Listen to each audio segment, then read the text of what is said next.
still coming. Welcome. We have an agenda. Anybody have anything to add or correct on that agenda? It's not all that huge. All right, seeing nothing. Disclosure of pecuniary interest under the Municipal Conflict of Interest Act. Anything to declare? No, I don't see any hands there, so we'll assume not. It's been a while. We have the meeting, the minutes of our last full meeting, which goes back to June. They were attached. I assume everybody read them. Anybody have any concerns, questions, modifications? All right, seeing none, I think I need a motion to adopt. Anybody want to do that? Dawn, second. Brian, all in favor? Just raise your hands. That's good. All right, they're adopted. Okay, so we go to the business of the meeting. We have a policy subcommittee recommendation, two of them to discuss, and a memo from Mariana. So Mariana, you want to run us through that, and then we can discuss it. Sure. Thanks, Dawn. So we've done some considerable discussions at the policy subcommittee and some at the financial subcommittee as well, that I was part of one of the last ones. And I think what we're able to ascertain now to date is that we've sort of zeroed in on a couple of policy matters that we think would be good to move forward sooner rather than later. So we would like to suggest that we take to council a direction before we go any further down this road, so that we know that we have support in two matters. So the first one would be to change, make some updates to the highway commercial zoning. That's the C2 zone, and that's along most of our major roadways, our highways, Highway 6 and County Road 7 in Elora. So we're trying to update those regulations to make it more easy for developers to introduce attainable housing. And so that will involve a few things that we can discuss, and I can get into some more details on that. But that's the first matter. And the second is something we've discussed at length around this committee table, is that we would pursue a community planning permit system.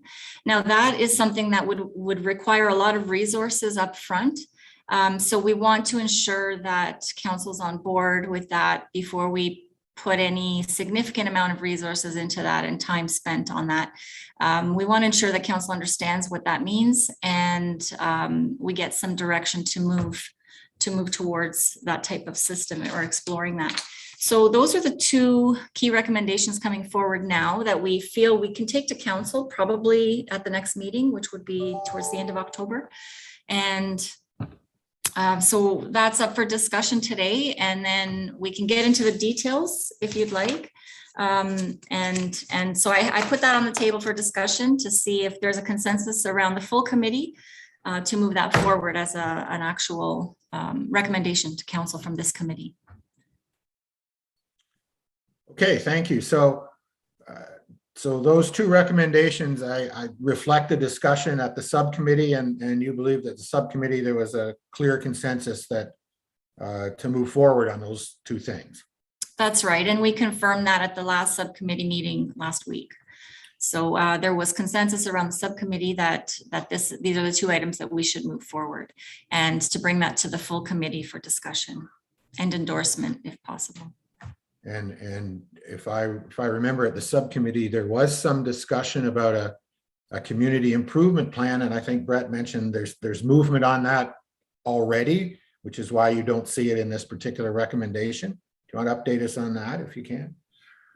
That's right. So there was, and maybe Kelly can actually bring forward that information, or one of the counselors, because I wasn't at necessarily part of those discussions at council, but I know that the community improvement plan, there were some recommendations made forward, and the county was at that meeting that it would be opened up at the county level to allow the township to include attainable housing as a strategy in our community improvement plan.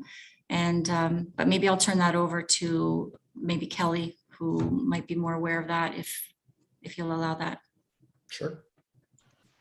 Yeah, so that's accurate. The county's plan well process that they're going through right now is looking at some of those more flexible arrangements to use the CIP to kind of expand the CIP process. So what the county and the timing is really good for this. So what the township and the county have done is they've partnered together to bring on one consultant to look at making significant revisions to the county's community improvement program and the township's community improvement plan at the same time, to make sure that we're moving in this exactly the same direction, and that barriers are removed for attainable housing, both from a county perspective and from a township perspective, and build in some incentives at the same time, or at least allow the tools to put in future incentives,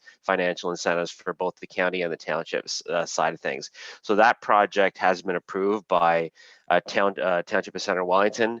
And they'll be going out. We've sole sourced it using the county's procurement policy to an individual that has worked with the township on its previous CIP initiatives. So the county has bought into using the same consultant. He's really good. I can't remember his name off. Luciano, I think his name is, and I can't remember his company name. But so we'll be moving ahead on that project. So I don't know if our recommendation to council has to provide some sort of reference to this.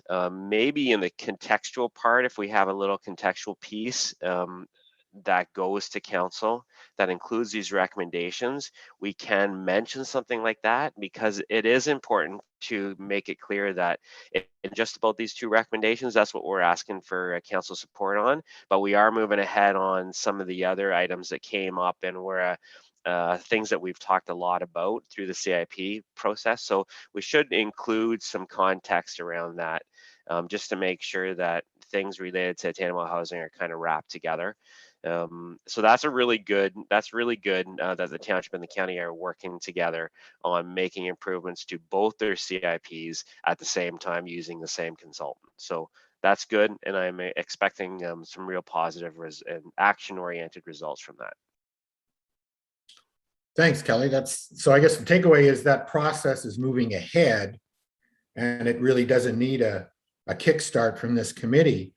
But I think, just to your last point, is it something that we should be expressing support for, or, as you say, included in I assume our recommendations, if they're adopted today, go forward in the form of a report to council from staff, and put some context in that. But do we, because we've spent a lot of time talking about a CIP, should we, somewhere along the line, it should be noted that we've discussed it, we're in favor of it, we have ideas about it, and so on. But whether or not it needs a specific recommendation, I guess, is my question. Yours too. Marianne? So definitely we could include it in the contextual piece in the staff report that goes forward. But if you'd prefer, it wouldn't hurt for this committee to fully endorse moving forward with updates to the CIP as well, to include attainable housing.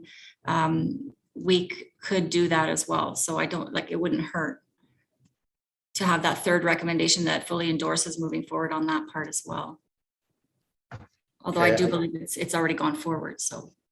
Yeah, and I agree, it's not necessary, but it probably is a good idea, since a lot of the financial stuff that we're talking about, or have been talking about, would be contingent, in order to do it, on having a CIP in place that would allow us to do it. So there is a direct tie into what we've been talking about. So yeah, if there is a possible draft recommendation to include, endorsement, support, however you want to word it, for that process, that makes a lot of sense to me. Does anybody else have any thoughts on that, or is it we all agree? Don? Yeah, I agree with it. I think it's the more council can see that we're supporting this stuff. And as we know, it does go into many other things down the road, and we need to get that fixed first, so then we can carry on with other ideas. So Okay, Yeah. thanks. Anybody else? Steve? Good morning, everybody. Morning. I feel a little bit out of sorts with it. Like, I understand the proposal that we should be recommending the CIP, and I get it. But have we flushed out all the details of what that would look like? Or are we just talking about in generalities, like some of the stuff that we've been talking about financially? Has the other subcommittee come up with all kinds of different options or proposals that I may have missed out on, or I didn't read or get a chance to review? And is this part of the recommendation? Is that, have we put together formulated ideas with what it, or are we just endorsing the fact that we are going to be creating a CIP that will reflect on a lot of the items that we are talking about? If that's a good question or clear. Who wants to answer that? Mariana? Sure, I can try to answer that. So Steve, are you referring to the policy subcommittee? These recommendations? Correct. Okay. Yeah. So, yeah, no, I mean, we've been discussing for months now what three sort of policy areas. So we're talking about highway commercial, we're talking about the downtowns, and then we're talking about the sort of additional residential unit policies that could apply anywhere, primarily in the residential areas though. So what we thought were the easiest ones and probably the quickest ones to get through with the least amount of impact in terms of the public sphere, but also the highest impact from a developer standpoint would be in the highway commercial zones right now. And so that was sort of the low-hanging fruit, so to speak, to say that we think that that should be one of the first ones that goes forward to council, because it's something we can do in-house, we can do rather quickly, and it would have probably the greatest amount of impact right now based on what we heard from the developers. So in the highway commercial areas, we heard things about height and about parking that we think we could address rather quickly. So that was one of the items. And then the other items, so the community improvement plan, that's been discussed generally and that's moving forward.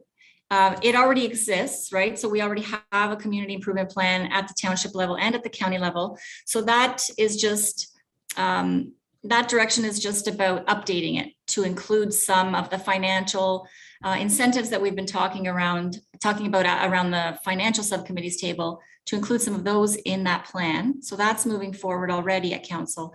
But also the third piece was only investigating a community planning permit system. So we've had a lot of discussions around it. But as I said, it will require quite a bit of research and work.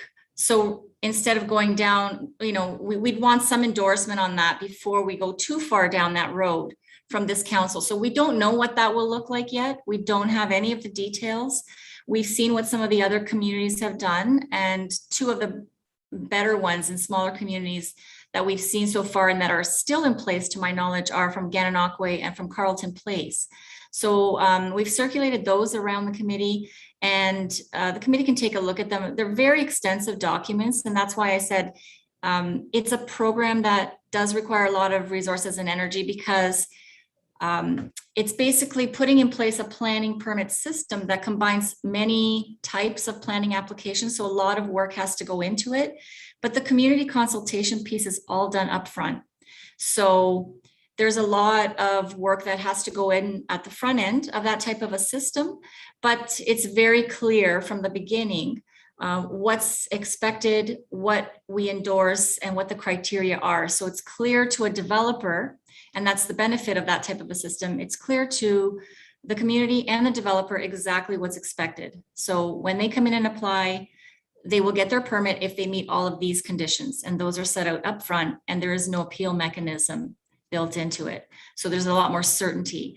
And because of those benefits, we figured that that was one of the systems that really might work well here to achieve attainable housing, to have all those design guidelines and community concerns built in upfront, and then a permit would only be issued if a development actually meets those criteria.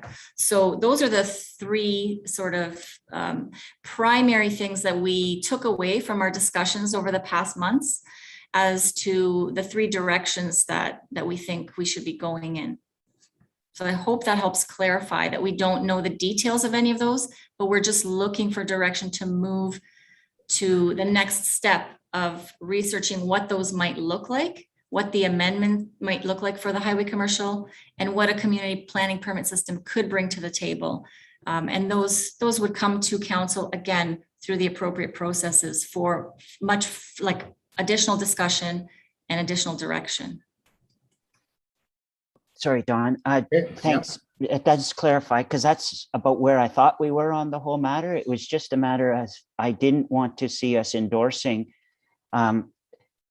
proposals for this community planning permit system, because I saw a lot of things in there that I know there would be a lot of questions and questioning of certain items within that community permitting plan by the development industry. And I just didn't want us to carte blanche go forward and make these endorsements, and that this was going to be the documents that we live by, and that, because I know there would be a little bit of concern on the process of the community permitting plan, and I guess from speaking from the industry side, it would be concerning for the development industry if we were giving sort of these broad sweeping powers to the municipal council to make decisions regarding permitting or development plans without the opportunity to build in, I'll guess it,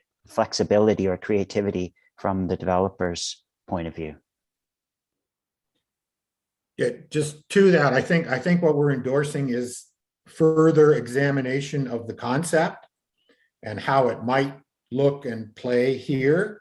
And as Mariana says, even to get to that point involves a significant commitment of resources and staff time and township resources. And therefore you want to know if council is interested in moving further on this concept before you use those resources. So obviously it's the beginning of a long process, and by the time anything definitive comes back, there'll be lots of opportunity for input, further discussion, either from this committee, from the public at large, from stakeholders, before a final decision is made at the council level. But the idea is to get going on the concept, because it will clearly take a long time to actually implement, and it would be nice to get it implemented probably in this term of council. So we're endorsing moving ahead with looking at the concept, not necessarily the concept itself, or not necessarily any of the details that will be baked into it. That's how I understand it. Is that a deal with your concern? Yeah, I just don't like, so is there going to be opportunities?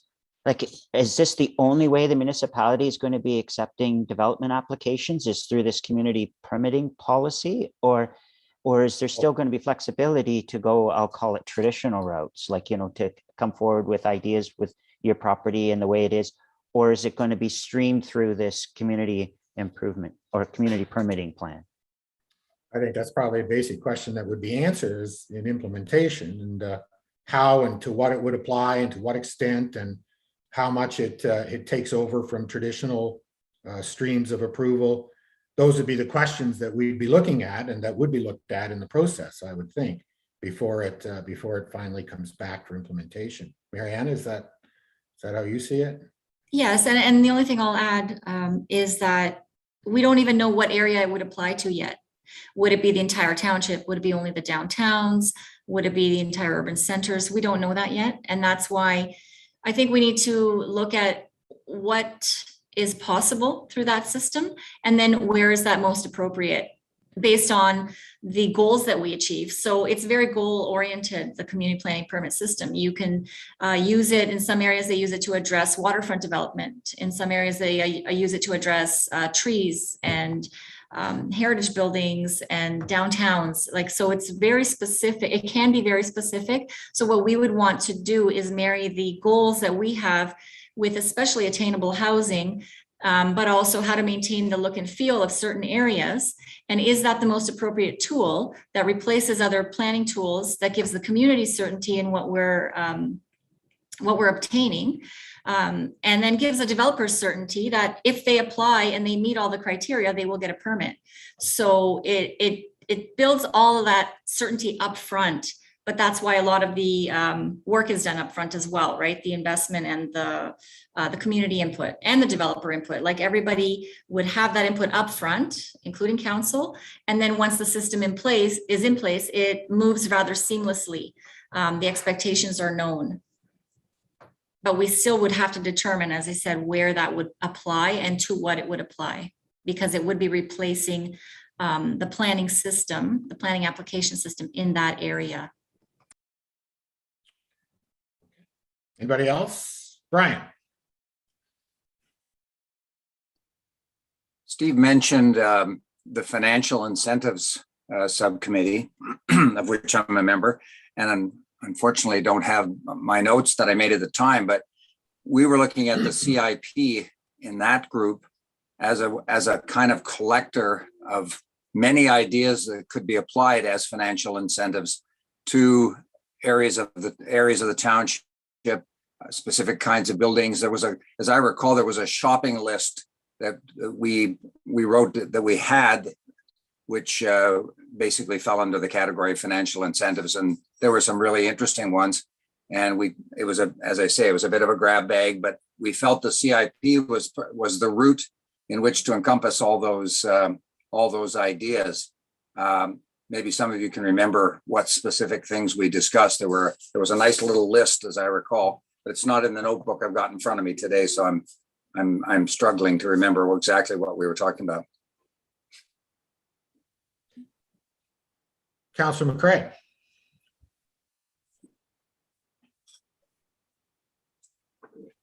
Thank you, Don.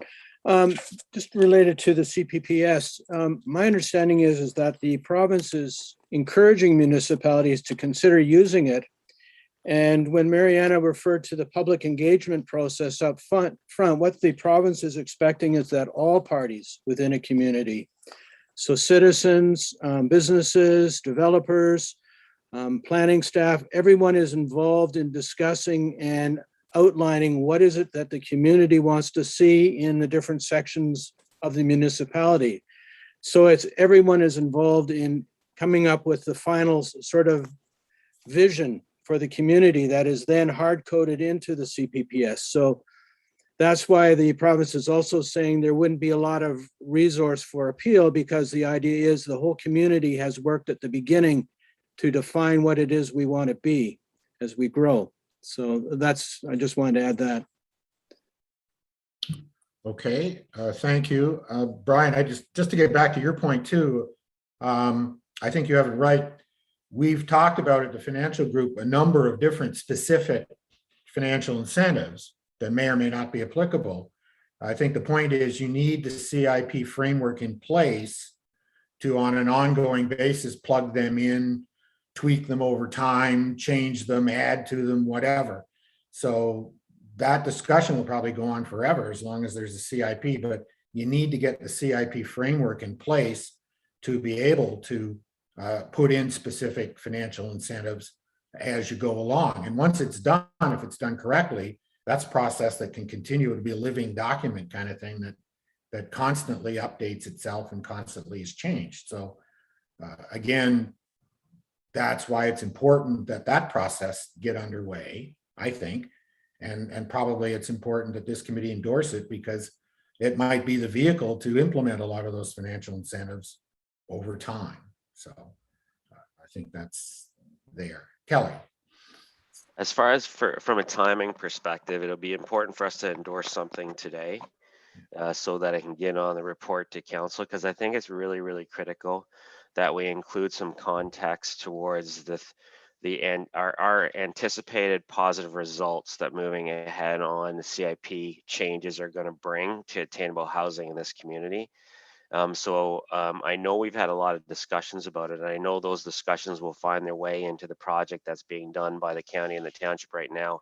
But this group here has to endorse something, I think, today as far as going down that path, and that we're supportive of going down the path of looking at the community improvement plan as a tool to improve attainable housing situation in our community. So as long as we can do that, I just want to make it clear, like, we've had a lot of discussions that have got into some of the depth, and we've had some really good discussions at this committee level. But our staff, our township staff, can't do significant amount of effort or work until it gets council approval of the direction that we're taking. So that's why it's an iterative process. We have to provide the direction based on our appreciation that this is going in the right way, and then we have to get council to buy into it. So the report that goes to council has to demonstrate that we have good justification and rationale for the recommendations that are moving forward, but we need council to support to move in that direction. So I think if we can get some, in addition to the 2 recommendations that you see, if we can get some endorsement of the CIP, at least the direction that we're taking on the CIP side of things, that's what we're going to need to go to council this month. So if we can get some sort of something out on the table that we can endorse here, I think that will be positive. And again, getting to Steve's comments about the details, that we won't have the details on that at this level yet, because that's what has to come. But we have to at least endorse the tool of using a CIP to make a positive difference when it comes to attainable housing. And I think we could probably get there today with the right kind of idea on the table. Okay. Anybody else? So we're gonna have 3 recommendations instead of 2. Then is that where we're at? And are we there then? If there's no more discussion, is there any other questions, concerns? We probably need a motion to support the recommendations.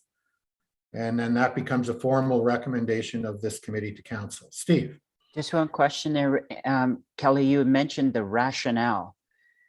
Are we going to flush out the rationale like right now, or like, is that the concept here?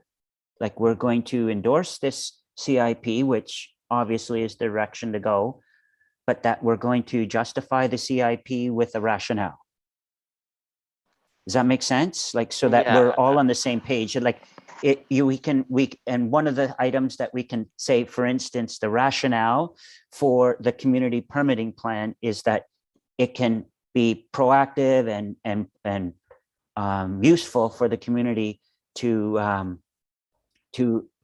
I'll say direct attainable housing as part of its primary focus for the CIP. Like that's the rationale kind of concept. And if we can agree to those rationales that I guess are forming part of our recommendations, then I think I can get behind all this, but I just want to make sure that we're flushing out that rationale. Kelly? Yeah, that's exactly what I had in mind, Steve. Like, our rationale for that new process is to reduce the time frame from concept to getting attainable housing projects in place. So that's the rationale behind it. That's what we anticipate will happen. That's what we heard from developers was an issue. The time frames was an issue. That's the direction that we want to take as a committee to pursue, whether that makes sense for Center Wellington. So same thing in the CIP. We've talked a lot about removing barriers and providing incentives and using the CIP to do that. So as long as we're okay that those barriers and those incentives will make a real difference, that's our rationale to putting a recommendation, a third recommendation in to this memo that'll become part of a staff report that we want to move in this direction, because we've seen positive examples in other municipalities, and from what we've heard of a situation in Wellington, we think that there's going to be some significant benefits in moving ahead to changing our CIP. So We're not going too much further than that. We're just saying we think that these three areas are things that we should be moving in these directions, and then we know that the detail and the specific tools and the specific mechanisms that we're going to take underneath those three recommendations are yet to be determined. That's as far as we can go, and if we can get this committee's endorsement of moving in the direction based on the conversations that we've had, I think that's all we need to do right now. And then we're going to be very involved in the future. Okay, so we're moving down. Here's what our consultants is saying here, and they're bringing stuff to our table here at this committee level. And we're going to say, yep, that's what we had in mind. Or no, we're kind of going off track here. And then we're going to have more say into the details in future meetings after we get council's endorsement of this direction. All right, thank you. Welcome, Andy. Well, you're showing as Dan Wilson. We know that you're Andy, so I don't know if you've seen much of the discussion. Presumably you've seen the two recommendations and Kelly's synopsis of them. Do you have anything from your point of view to add to how all those would play out? You're muted still, I think.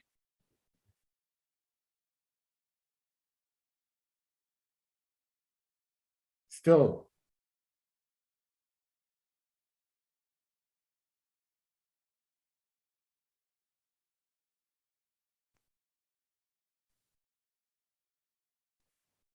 I don't have any audio. Oh, well. All right, we'll assume you're in favor of everything. Anybody else have any comments, concerns, questions? Are we ready to move ahead with those recommendations? Kathy. I just want to clarify that the community improvement plan is totally different from the community permitting system, right? That's two totally separate things, is my understanding of it. So one of them is to deal with financial incentives, and the other one is totally to do with planning. And it gives us more control over design elements and over the kinds of things like the heritage bit of it. That's my understanding. Is that correct? Mariana? Sure, thanks, Don. Yes, there are two totally different documents and systems. So the community improvement plan is already in place. We've had that in place for years. That provides financial incentives. So it's a mechanism by which the township provides funding to a property owner to instigate certain goals, right? So we have one for facade improvement, for brownfield redevelopment, etc. So it provides, it's a way for us to provide, and it has to be done through legislation, right? But it's a way for us to provide financial incentives. And that's where that financial piece would come in, and what the financial incentives subcommittee has been working on. So those matters could be added, and we could provide incentives for attainable housing. And so that's what we're looking at on that end. Whereas the community planning permit system is actually the development permit system that allows the development to proceed. So it's really just the planning approvals. And when you're talking about, let's say, that heritage piece, we already have that built in. If we give somebody money in, let's say, the downtowns right now for facade improvement, so a facade improvement loan or grant, that has built into it some guidelines around what that should look like, what types of materials should be used, etc. That's already built into the community improvement plan. So, but the community planning permit system goes a step further, and that's talking about how something should be developed, regardless of whether we're giving them money or not. It actually just replaces the current planning approvals that are in place. May not be tied to financial incentives, but for our purposes, we're trying to tie the two together as well. Thank you. Okay, thank you. Anybody else? Andy, are Can you you with hear me us? now? Hey, we can hear you now. Yeah. All right. Thanks, Don. Just following up to Kelly's point, and I'm not sure if it's, so it has been mentioned in previous, just let me know. So we have, we're going to work with the county updating our CIP program. We've hired a consultant to do that. So these are things that we want to feed into that to ensure that we can keep this ball moving. So my apologies if that was duplicated. Well, it's a good point to make. Okay. Anybody else? Do we have anybody prepared to move those 3 recommendations? Oh, sorry, Mariana.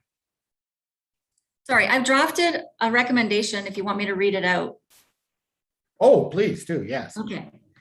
And then we can maybe work on it, and then you can, the committee can discuss it and decide to vote on it and endorse it. But so the recommendation would be, the third recommendation would be, and that the Healthy Growth Committee endorses updates to the county and township community improvement plans to add incentives to increase the supply of attainable housing.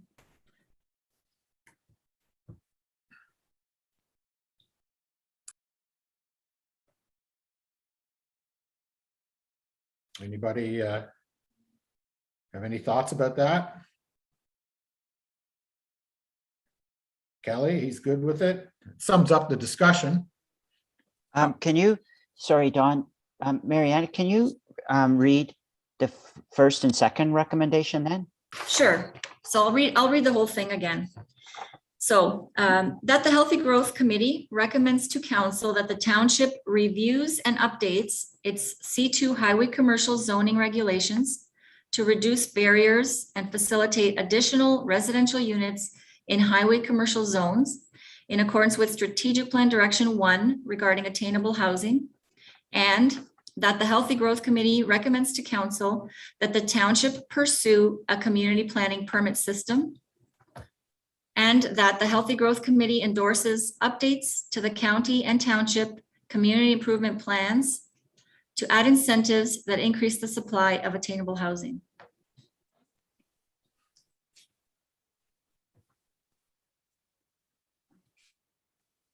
Okay, is that clear for everybody? Wouldn't it be better, or just a suggestion is to the second recommendation, that instead of the community permitting plan system be like a standalone suggestion, wouldn't it be better if the community plan permit system would be explored as part of the CIP? Yeah. Because isn't that the direction on how it should be done? Like, isn't the CIP supposed to be an inclusive document that would respect something such as the community permit plan system? I don't know. Am I Mariana, wrong? you want to Do answer you want me that? to I think, answer that? I think you've already answered that in a way when Yeah. you talked to Kathy. So maybe you want to go over that again? Yeah, no, they're 2 different documents. And they have 2 different purposes, really. I mean, we can build attainable housing into both, but the community improvement plan already exists. We're just looking to update it. And it's really just about the financials, where the township provides funding for something to happen. Community planning permit system is an entirely different mechanism, and it's just replacing planning permitting. Yeah, it's as much or more of a process. That's thing, right. Approvals process thing. It doesn't get into the merits of things.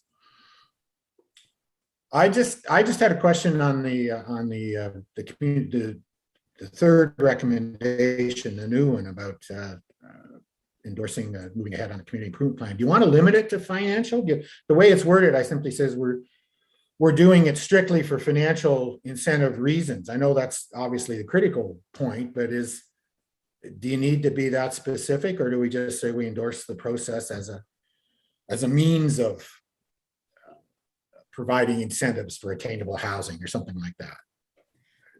It's just a wording thing. Marianne? That's why I didn't include the word financial. I just said to add incentives that increase the supply of attainable housing. I didn't Okay, just good. say I thought I heard financial. financial there, but that's good. No, that's why I exactly excluded right. the word. Yeah, okay, good. Okay. Who else? Somebody else had their hand up, I thought, just a minute ago. Nico. Just in terms of the third recommendation with regard to the CIP, when you indicate that we're looking at financial incentives, leaning, my understanding is that you're leaning toward those incentives going to attainable housing.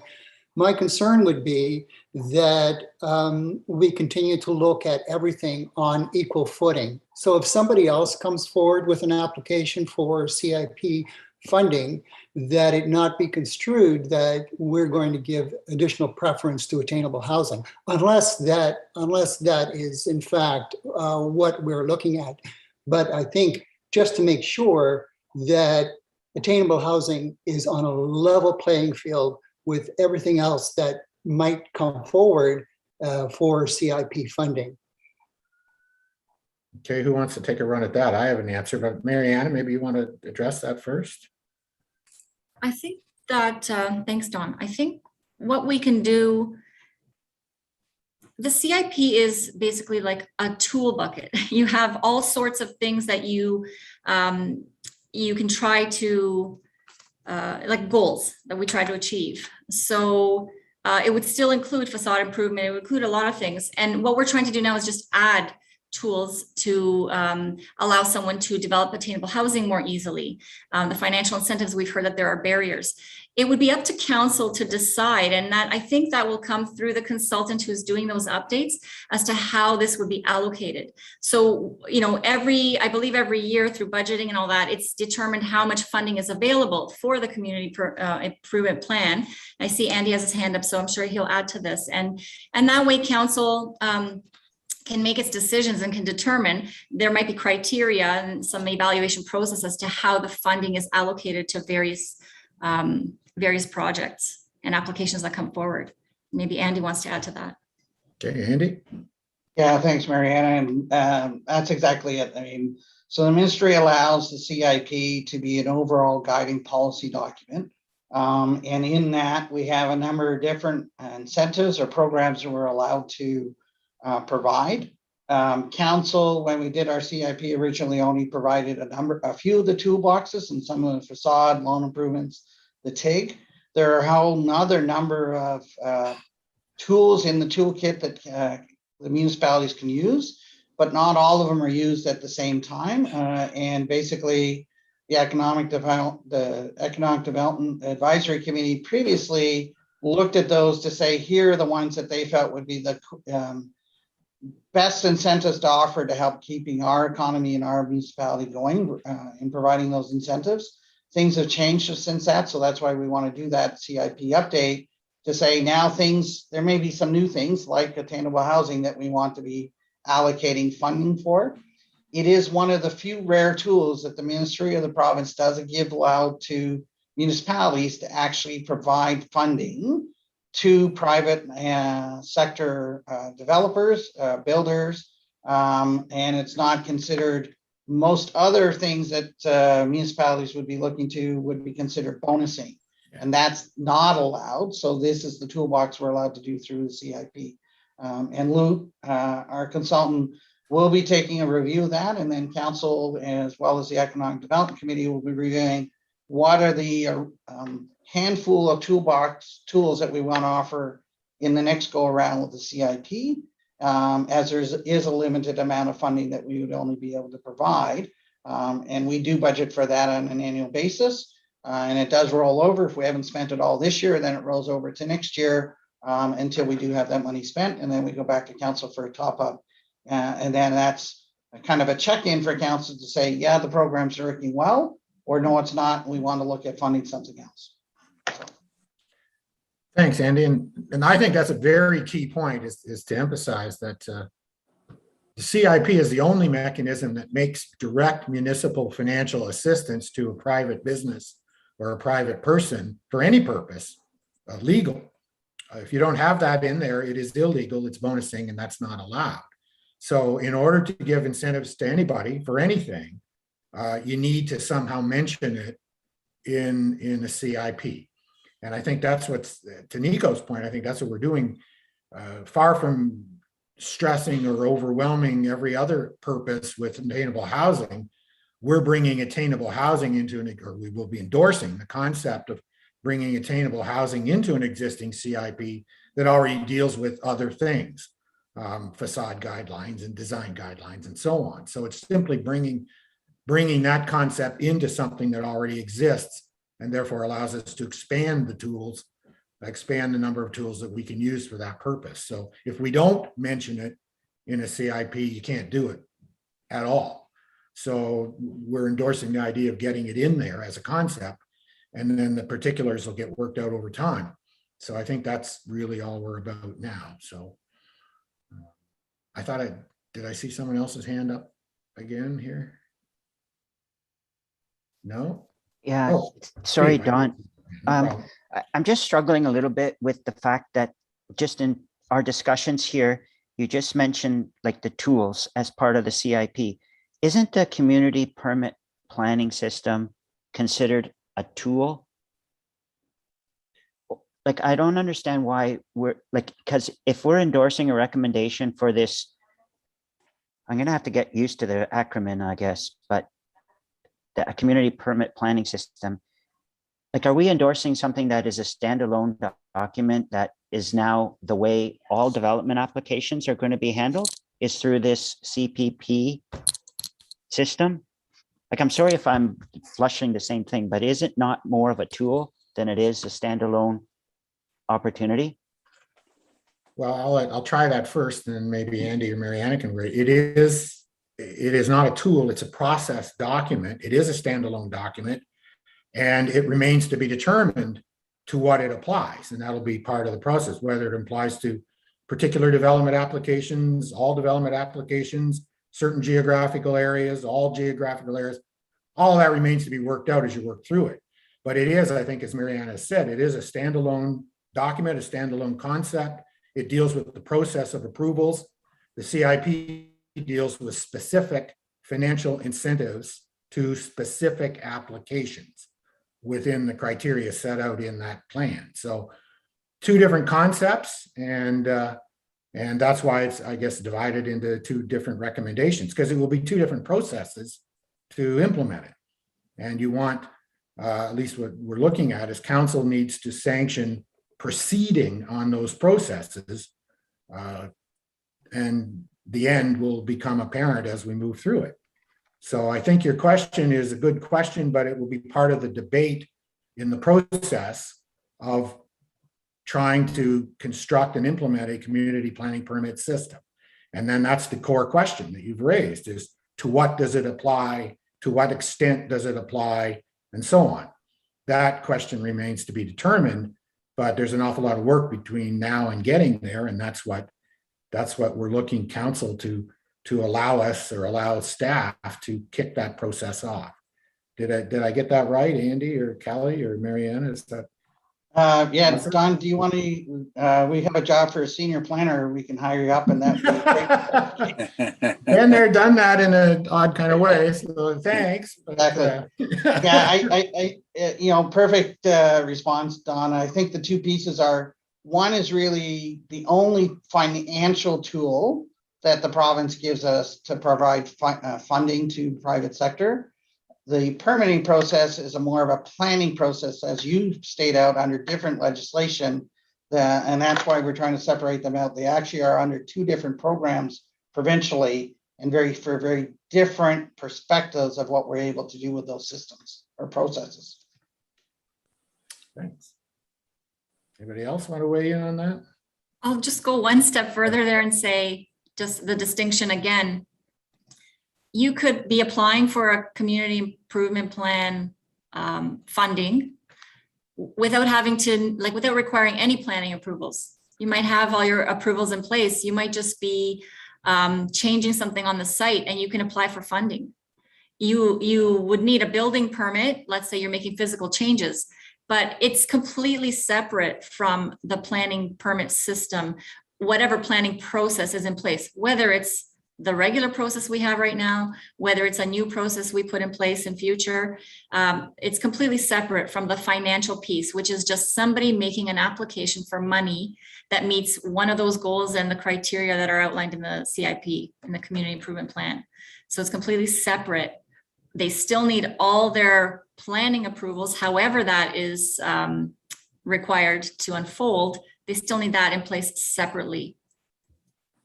So I just wanted to clarify that. Okay. Kelly?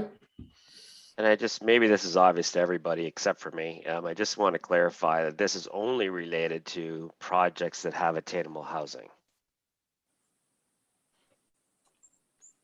That's Okay. that's the mandate that we're looking at right now.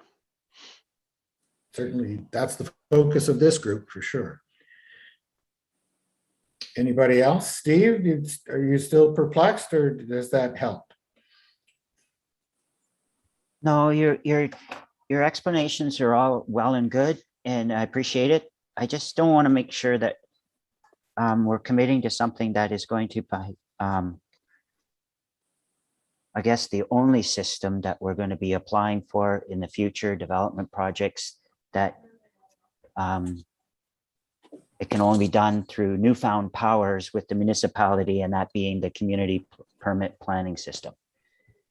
I just want, and Kelly's point that it's just related to attainable housing, that does clarify it, as silly as that sounds, but it's, as part of the recommendation, it could be considered, maybe that's not clear, right? That it's just for attainable housing. So I get it. So thank you. And it does help me clarify for a lot of details. Thank you. Thank you. Anybody else? So again, we've got the three drafted. Are we good to go on those? Does anybody want to make a motion on that? Or did I think, okay, Brian, move it, seconder. Michael, thank you. Any more comment? All right, we'll call the question. All in favor of those three recommendations going as recommendations of the Healthy Growth Advisory Committee to Kelly, as it will be council by the end of the month? All right. I think that's unanimous. Thank you all. Okay, so the next on the agenda are the subcommittee updates. I think we've pretty well covered what the policy subcommittee was up to. And I don't know the financial, I know Brett's not here. I guess the question I would have is, are we looking in any time in the near future for more specific financial recommendations to come forward, or are we going to let maybe the CIP process play out a little bit before we plug into that with financial incentives? There is an issue about development charges, presumably, that should be discussed and come to council in the near future. I wonder if that's on the table. So I don't know. We don't have anybody here from that. Andy, how do you see that? Yeah, sorry, I missed the last financial committee subcommittee as well, so I don't have anything to report from there, but I do know from a development charges piece for rental housing, there are some deferrals that we're allowed to do currently through the DC Charges Act. I was just actually speaking to Dan, our treasurer, this morning on another project, and so DCs can be deferred for rental attainable housing piece for up to 6 years, and always a challenge for developers and builders is the fact that it's cash flow. And so what the province allows through the DC charges is that the DCs would be paid over 6 years, but they do not start being collected until the occupancy. So it does help with the cash flow early on, then they're not having to pay the DC until such time as the project's finished and they do have occupancy. In a not-for-profit situation, that actually is 21 years, but for the private sector, it's 6 years. So there is some help there already through the DC Act to be able to assist those types of projects. Yeah, I think the question for the committee is the existing deferral enough? Or do you want to get into actually reducing the DCs chargeable to those kinds of projects? And do you want to grant back or offset them, or just waive them altogether? I think that would probably be the crux of any recommendations that this committee would be bringing forward. Do we need to do anything in addition to the deferrals that are already allowed for DCs? And I know there's been discussion of that. I'm just thinking of the logistical processes. I guess that'll go back to the next financial subcommittee meeting. And just in terms of, is there anything specific that as we're bringing recommendations to council sort of towards the end of this year, are there going to be specific financial recommendations, or are we going to be content with the policy ones that we're just putting forward and then maybe get more specific later on? So it's just something up there. Maybe we'll discuss that at the next financial meeting. I don't know. I assume there's one scheduled maybe early November, Devlin? Let me just have a quick look here. Or later on this month? Donna, I'm not sure that we have one actually scheduled, but I think we're anticipating that there will be one. Yeah, just in the regular cycle, I would think, but so it seems to me that's probably what we would be discussing at that point. If we do want to bring something forward along the financial lines. But as a result of this meeting, we do have policy recommendations, so we have moved forward, and I thank you all for that. Is there anything else anybody wants to add before we move on here? Kelly? Yeah, I was wondering if we can get kind of direction from the full committee here as to the nature of the discussion that we want to have on the financial side of things. Because I think the key question is that you posed on that we'd like the subcommittee to kind of dig into a little bit is deferrals, because we heard some really good information from the developers when we had the three of them here, and some comments about really what the challenge is cash flow. So if we can defer development charges after the cash flow starts, that would be seen as very, very positive. So I'm wondering if we could provide direction to the subcommittee from here on the nature of the question that we want them to dig into. And I think it would be something like, is DC deferrals or DC reductions something that is the best direction to go in? Because I know we're allowed to do it, and Andy's talked about how we're allowed to do it. It still comes back to council policy as to whether we are going to do it or not. So we have to dig into that and talk about what this group is going to recommend to council that we do. So maybe we can have a little bit of context provided by our staff for that next subcommittee meeting that talks about what we're allowed to do versus what Township of Centerton is doing right now and what we could do differently, and then get into deferrals versus reduction and have a real solid conversation at the subcommittee level so that we can have a recommendation on the financial incentive side of things come back to this full group after they've kind of had a little bit of the contacts and done a little bit of work there. I think that would be good if we could provide direction for the next agenda for that subcommittee meeting. Okay, I think that's it. Andy, did you have something to say? Yeah, just to add to Kelly's point, and I think we've talked about it here and at the Economic Development Committee, Council of the Day, the deferrals are something that's a little bit more politically available to from a cash flow piece. As we talked about for DCs, if we look to not collect DCs, that means someone else is paying for it. So as soon as we take it out of one person paying for it, someone else has to pay for it. So the deferral route is more just a cash flow for municipalities and when we receive our DCs, and that seems to have been a little bit more politically palatable for our council to be able to say, if we can help you with a cash flow, especially the big thing that we hear, and I think Steve's spoken to this before, is that DC banks don't help finance DCs because there's no asset to it at the end of the day. So if there was a deferral of some of that, a longer period, that may be something that the council would be a little bit more palatable to understand. Okay, so I think we've outlined what the question would be at the financial incentive next subcommittee, and if there's any staff work, as Kelly was suggesting, to sort of focus that discussion when we get there. And I know Dan Wilson has been before us already once. Maybe he'd want to be part of that as well. But that would be the focus, as I understand Kelly's point, of the financial subcommittee meeting, the next one, whenever that is, and then we can decide. And to Andy's point, yes, is deferral a sufficient incentive because it's there now, which means we don't need to do anything more, or does the committee feel that a greater incentive is required?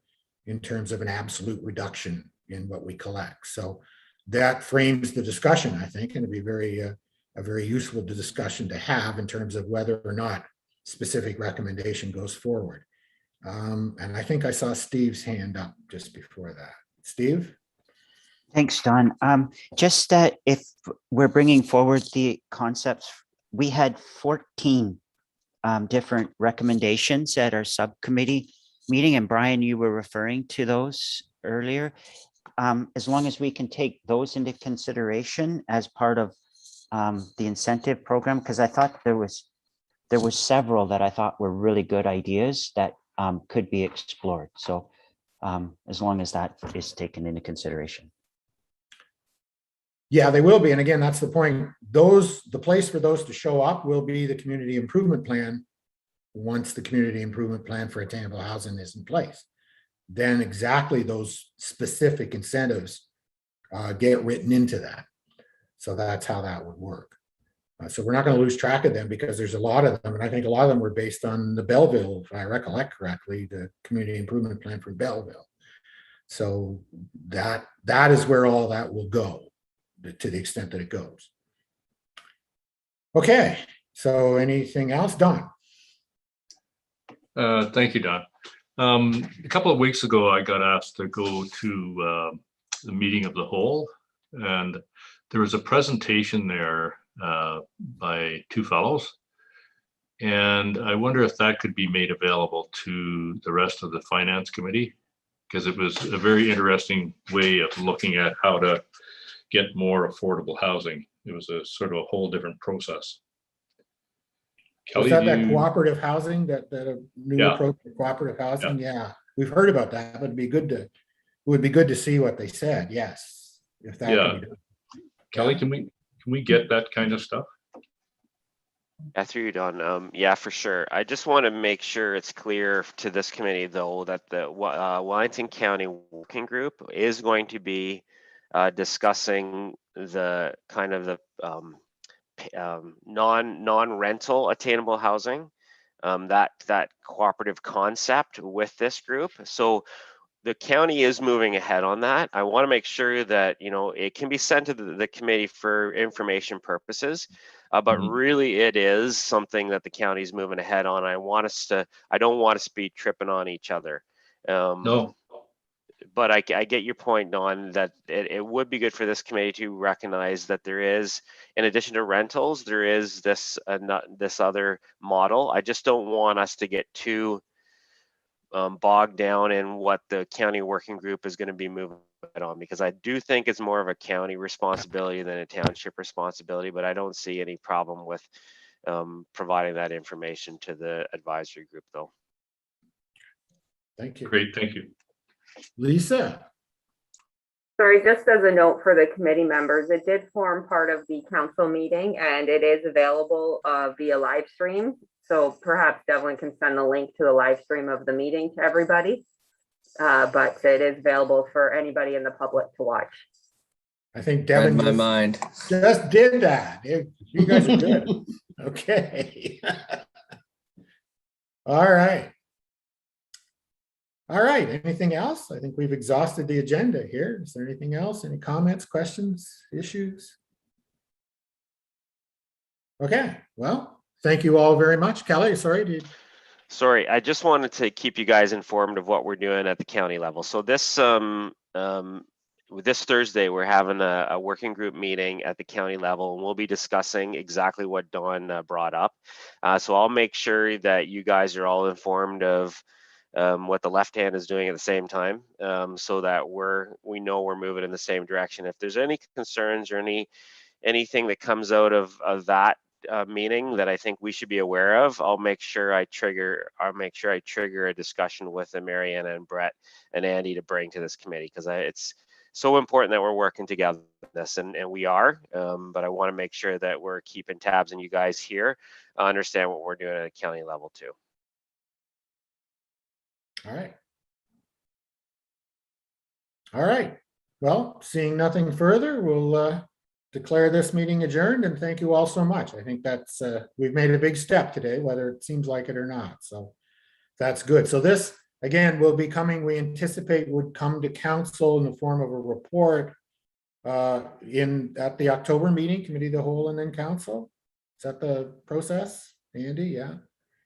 And Don, just, yeah, so committee whole, I don't have the date in front of me, but 2 weeks from now. And then what we have had in the past, and Don's been very helpful in that from the economic development, is also having the chair speak to the report and the discussions by the committee. And that council's always appreciative and wanting to hear from the chair as to the discussions that took place at the committee level. So it would be appreciated if we could hook you up for doing a small little introduction to that as well, if you wouldn't mind. no, sadly, that was canvassed at the subcommittee meeting in great detail, and there's no way to get out of that, and that's good. I look forward to doing that. And also, of course, you know, we have three counselors on this committee, so hopefully they would step in and assist in that regard. And really, it's just explaining the thinking of the committee as to these recommendations, and hopefully council will get a full picture as a result of that. So yeah, just make sure that I'm aware of all of that, and we'll move it forward. But it's good to know that it'll be moving forward this month. Yeah, and the date is October the 18th at 1 o'clock.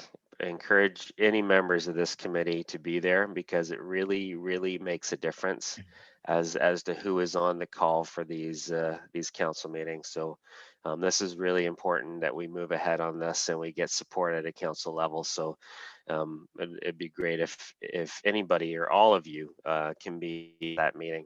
You don't have to stick around for the whole meeting. That might be painful, but for this portion of it, it'd be important. So thanks, Don. Just a question, maybe this goes to Lisa or Devlin too. Technically, you're not on just watching the live stream. You're on somehow as a delegation, and that's a different way to get in. How does that all work? It works. If you're registered as a delegation, you would be part of the Zoom meeting, so similar to this, so that if you were to speak to the item, so you as chair, Don, if you were speaking to the item, you would need to be part of the Zoom meeting. All right, so I think we can assume that then. Yeah. And what about, as Kelly's point about, if for council to see the other members of the committee there in support, do they have to be delegations, or somehow if they're just monitoring the live stream, is that something the councilors would be aware of? The councilors are not aware of the people just watching the live stream. I mean, staff don't even know who's watching. We can see numbers, but that's it. So if people were there, they would need to form part of the meeting, and we can discuss that further as staff on how we can make that work. I think, Kelly, you would probably want that, right? That you would want. Yeah, I'd encourage everybody on. I'd urge everybody on this call to get in touch with Lisa and Devlin and register as a delegate. Doesn't mean you have to say anything, but it's important that we see your faces, that everybody sees your faces.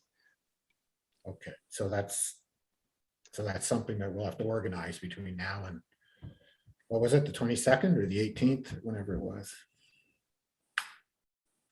18th. 18th at 1 o'clock. Okay. You can put me down, I guess, now, just as a given. So Me too. Okay, good. Well, we can do it right now. I'll be there too, Lisa. Yeah. And he is too. He smiles. He says, "Yes, I guess I have to be there too." So there you go. Okay, well, we'll leave it at that. And people can contact Lisa if they want to be there. Hopefully some of you are, and we'll see what develops, but I think it's very good progress. So thank you all again. And with that, we'll adjourn the meeting and leave this as we go. Thank you. Thanks, Don. Thanks, everyone. Thanks, Don. Happy Thanksgiving, everyone. Happy Thanksgiving. Likewise.